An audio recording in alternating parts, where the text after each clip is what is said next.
दिनै खुलुमबाय बयखौबो।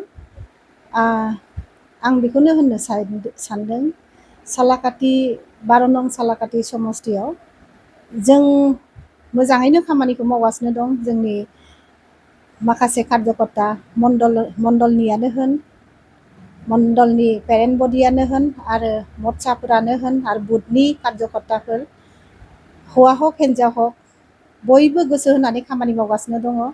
आरो आं सानो सालाकाटियाव जों बुरजायै भट मोननानै देरहासार जानो हागोन आरो जों देरहागोन। आरो बेल' नङा, जोंहा माखासे खामानि दङ मावनांगौ बेहाय। मानो होनोबा बिसिबांबा गोबाव जोङो बेहाय जोंनिफ्राय माने MCLA बा EM गैयामोन।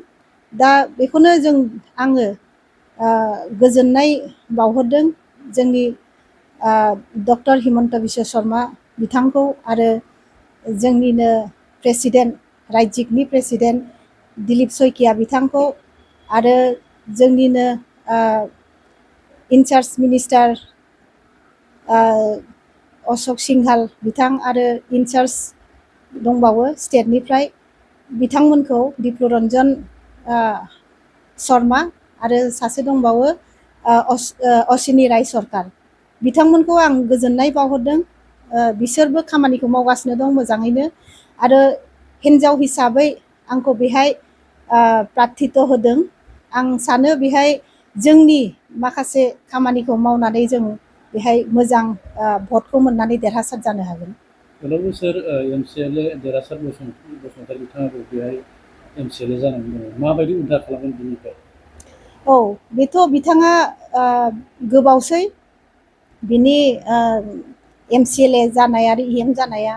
बिनि कार्यकाला जोब्बाय आं सानो।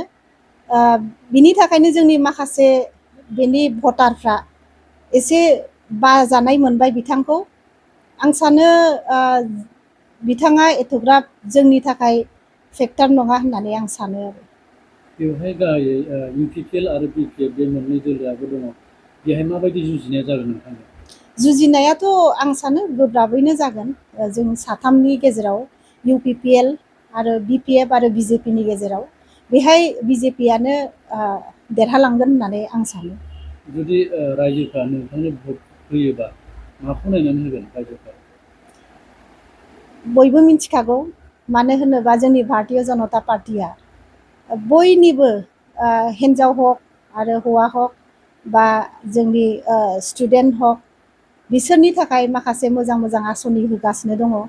आरो बे आसनिखौ बयबो मोनदों आरो उपभग खालामगासिनो दङ।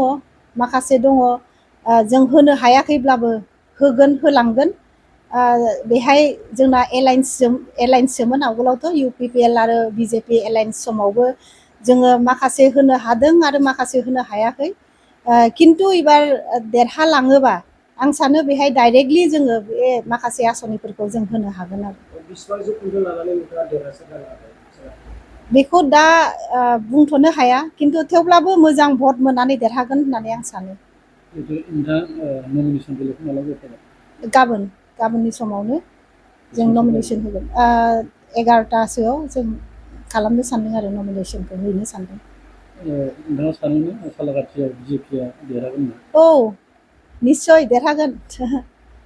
देरहालांगोन जोंनि मानो होनोबा जों खस्थ' खालामनाय बेहाय माखासे कार्यकर्ताफोर दङ। बेहाय खस्थ' खालामनायनि फिथाइखौ जों मोनगोन होननानै आसा दं।